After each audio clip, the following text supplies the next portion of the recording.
Hello, everyone, and welcome to another episode of Mythlook with your host Nitin Nair. Today, we are going to be exploring a little bit more on the Middle Eastern mythology and those wonderful civilizations that were part or collectively known as Mesopotamia. Within Mesopotamia, we had multiple civilizations that came and flourished and then disappeared.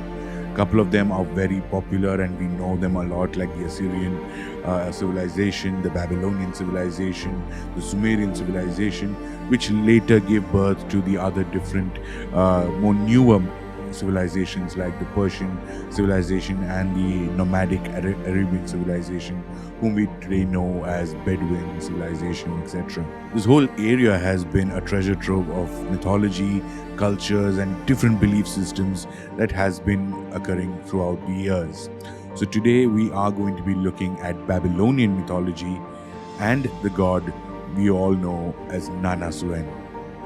Nanna Suen, also known under various other names, was the moon god of the Mesopotamians and especially the Babylonians. He was one of the few gods that ruled over multiple ancient civilizations such as the Sumerians, the Akkadians, and the Babylonians. Despite the rise of the moon cult in Ur during the 3rd dynasty, which was founded by Naram Sin, Nanna was still popular throughout the history of Mesopotamia. He is the Mesopotamian god of moon and wisdom, and he is one of the oldest gods in the pantheon and is first mentioned at the very dawn of writing in the region of 3500 BCE. The widespread popularity of Nanna's name can be attributed to the numerous prayers and hymns that were sung about him. In addition, his name was frequently used in personal names throughout Mesopotamia, especially Babylonia. Despite Nanna's popularity, the attempt by the Neo-Babylonian king, who was known as Nabonidus, to place him at the head of the pantheon failed. Nanna Suen was represented as an old man with a flowing beard, a wise and unfathomable god wearing a headdress of 4 horns surmounted by a crescent moon. Now, this crescent moon was his particular iconography that made him easy to identify in the ancient Sumerian cuneiform texts and also the various artifacts that were recovered from the Babylonian civilization. Nanna Suen was also depicted as a recumbent moon, which is associated with the lion dragon and the bull. He was also depicted as a man with a long beard who was riding on the back of a winged bull or a crescent moon. He is also referred to as the number 30, signifying the lunar calendar, and the crescent moon, as it was regarded as his barge in which he sailed along the night sky. Ninlil and Enlil were often regarded as Nanna's parents. In the god list, Anum Suziana and Ninima were referred to as his nurse and courtiers respectively. Although references to his father are commonly made to him, these are most likely metaphorical. In the myth of Ninlil and Enlil, his brothers were referred to as Nergal, Enbilulu, and Ninazu. Nergal and Nanna were also referred to as big twins, and the wife of Nanna was referred to as Ningal. The children such as Inanna and Shamash represented the morning star and the sun respectively. It is also believed that Inanna was the offspring of both Nanna and Ningal. Due to her association with Inanna and Ishtar, the Elamite and Hurrian goddess Pinikir was referred to as a daughter of both Ningal and Nanna Suen in Akkadian. Another deity known as Nanaya, who was associated with Ishtar, was also referred to as a daughter of Nanna Suen.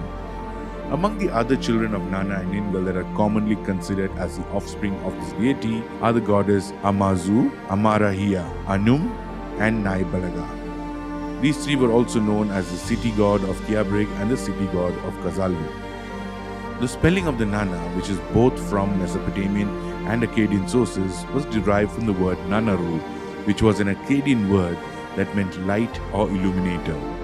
A similar name known as Nani also came from Khana and Mari, is also more likely to be associated with the goddess Nanaya than with Nanna. Suen, who was also referred to as Sin in Akkadian, was earlier considered to be separate deity from Nanna. In Akkadian texts, Nanna's name was spelled as SN. In Aramaic, the same name was spelled as SYN and SN. The name of the god, Sin, who had solar characteristics, was not related to Nanna. In the early dynastic god list, which was written by Shurupak, a name known as Mbabar was given to the moon god. It is associated with the city of Urum in Zami hymns.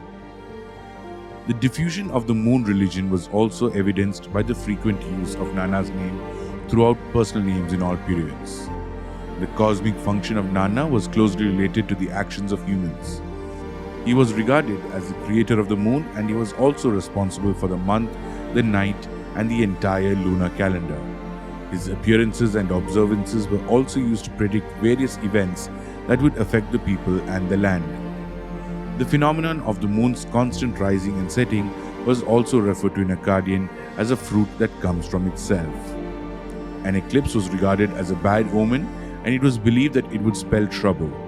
In the myth of the eclipse, which is referred to as the 7 deadly sins, the moon is attacked by 7 evil demons, which causes it to become cloudy.